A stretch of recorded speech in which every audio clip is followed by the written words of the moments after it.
YouTube University what they do. Today's tutorial will be on how to do a low bald or skin fade on straight hair. Now in this video, I'm going to be focusing more on how to do some fundamental shear work and also how to get the bottom bald line out of a fade. As you can see, I already set my bald line and I've started to take it out. I completed it on one side of the haircut and now I'm about to show you how to do it on the other side.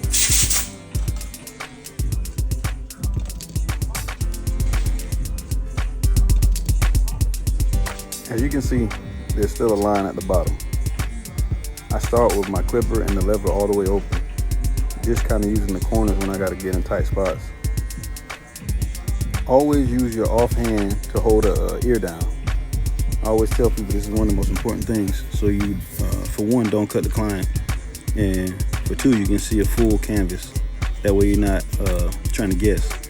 One of the first rules I was told when I was in barbering school was never try to cut what you can't see. And I still go by that. So with your clipper open, you can go as high as you need to and kind of point cut in the darker areas. Like I said, don't use the whole blade, just use the corner.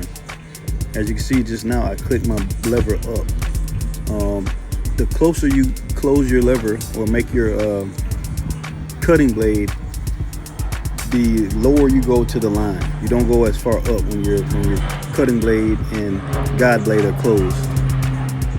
If you do that, you'll just create a whole nother bald line. Nobody wants that. It's creating unnecessary work. And as you can see, I'm just kind of flicking through. With time, you'll be able to do it that fast. I don't suggest you do it fast at all when you're first learning. But always take your time and do what you can. This is the part of the haircut I kind of sped up because this is basically the fade, creating the fade, using guards.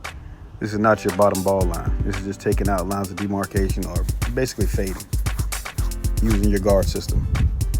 I'm hitting this beard, just going around doing some detailed stuff, lining them up. I put the hard part in because he asked for that earlier in the cut. Now, this is where I start the fundamental shear work. I am making my guideline, and I like to do that standing at the side of the client. Once you go through and make sure your guideline is even from the front of the hair of the head to the back of the head,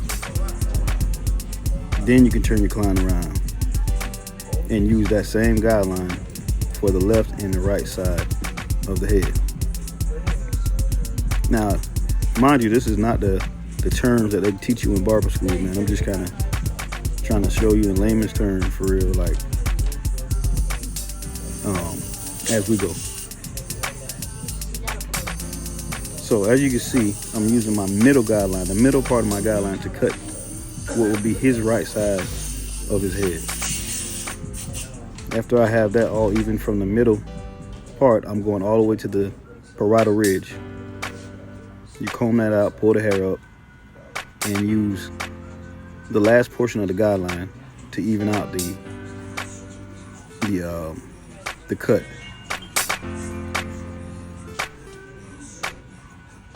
When you get to the back of the head, you use the same method you use at the front or on the sides. You try to match it with the last available portion of the guideline you made initially to the sides. Once you get the sides done, I like to use scissor over comb to kind of get that nice blend and leave a little bit of a weight line, because that's pretty popular now. Weight lines are kind of a thing. So using a shear over comb, scissor over comb, shear over comb, whichever one you call it, is a nice way to keep that weight line and keep a pretty solid fade. In this portion, I comb this bangs down and I'm kind of angle cutting them because no one really wants the Dumb and Dumber bang, so you always want to angle cut them, maybe fringe them as I'm doing right here, or texture them so they just don't like a blunt line across the forehead. So now I'm combing his hair in the direction that he styles it, and the back portion is very tricky. You see he has a cowlick and a swirl. Sometimes you can only do as much as you can on those areas without cutting them too low. Because if you cut them too low, that could create a very big problem. It could look like a bald spot, or it could just stick straight up. So this client, I would typically kind of point cut the long hairs just to make sure I don't overdo it on his calic or his swirl. When I'm combing to style, I personally like use the wide tooth comb. This comb and others like this you can get at Florida Barber Supply. That's flbarbersupply.com. It kind of just gives it that, I don't know, I really don't know how to explain it, but it just gives it a much better look when you're combing it. And so these are the finishing touches, man. Once you make sure everything's good, you stand in the front of the client, stand behind them, make sure there's no flyaways or nothing crazy going on with the cut. Show them the mirror. No, not here on the day. Check out that reaction. And be appreciative.